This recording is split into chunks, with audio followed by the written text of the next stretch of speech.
নজর রাখবো পরবর্তী সংবাদে। গত 1 ফেব্রুয়ারি কেন্দ্রীয় অর্থমন্ত্রী নির্মলা সীতারামন বাজেট পেশ করেছেন, কিন্তু সেই বাজেটে খুশি নয় কংগ্রেস এবং বাজেট বঞ্চনার অভিযোগ তারা তুলেছেন।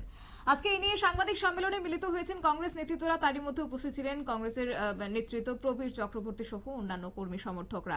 কেন্দ্রীয় বাজেটে তীব্র সমালোচনায় সরব হয়েছে ত্রিপুরা প্রদেশ কংগ্রেস এবং বাজেটে কৃষক সেই সঙ্গে বেকারদের স্বার্থে কোনো ধরনের প্রস্তাব নেই। বঞ্চিত হয়েছে ত্রিপুরা সহ উত্তর পূর্বাঞ্চল, এমনটাই ক্ষোভের সুরে আজকে তিনি তুলে ধরেছেন। তবে কি রয়েছে তার বক্তব্যে শুনুন।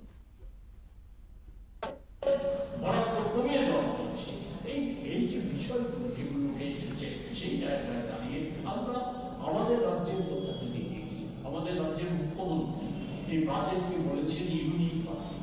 যে আমি বলি আমাদের দেশবাসীর যখন প্রাপ্তির কথা শূন্য, আমাদের রাজ্য আমরা কি পেলাম উত্তর পূর্বাঞ্চলে। সেখানে এর কিছুদিন আগে এনেছি বৈঠক পাই অনেক বড় বড় কথা তুলেছি। আমাদের রুরাল মন্ত্রকে কার্যত বৃদ্ধি পেয়েছে। বাজেটে বরাদ্দ যেটা বাড়ানো হয়েছে 0.25% বরাদ্দ বাড়ানো হয়েছে গতবারের ক্ষেত্রে।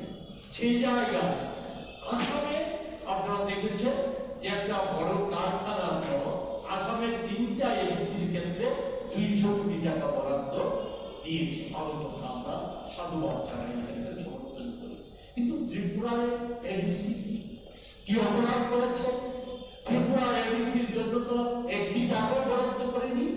শুধু কি তাই, আজ থেকে 2 বছর সম্ভবত আগে আমাদের দেশের অর্থমন্ত্রী রাজ্য সফরে এসেছিলেন। সেখানে উনি বলেছিলেন যে 1300 কোটি টাকা এডিসি এলাকার উন্নয়নের জন্য কিছু দিনের মধ্যে চলে আসবে, উনি ঘোষণা দিয়ে গিয়েছিলেন। 2 বছর আগে এর মাঝে আমাদের রাজ্যের অধ্যাপক মুখ্যমন্ত্রী উনি ঘোষণা দিয়েছিলেন শুধু উপজাতি এলাকার উন্নয়নের জন্য সেখানে নাকি 1200 কোটি টাকা আসবে।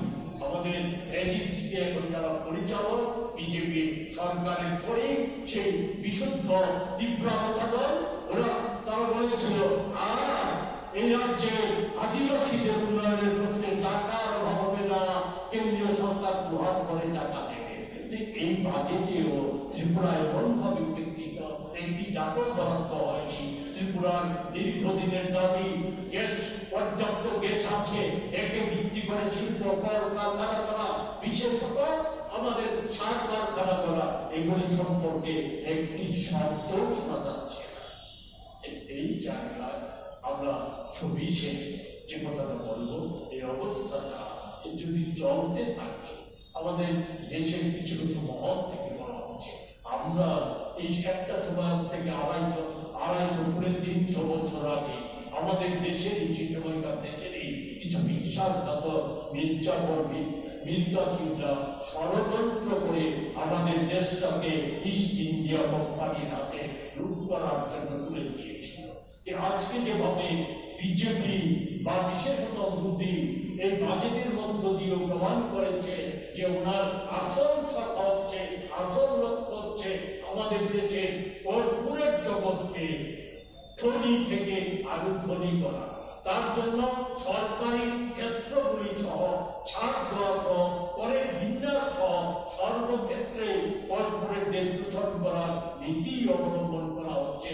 মহিলা, শিশু সহ ছাত্র, যুবক সকলকে কৃষক।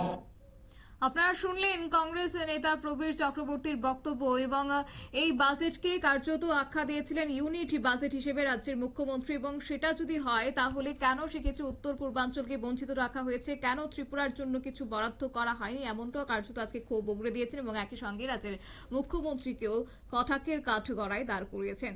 নিয়ে নিচ্ছে ছোট্ট একটি বিজ্ঞাপন বিরতির সঙ্গে থাকুন।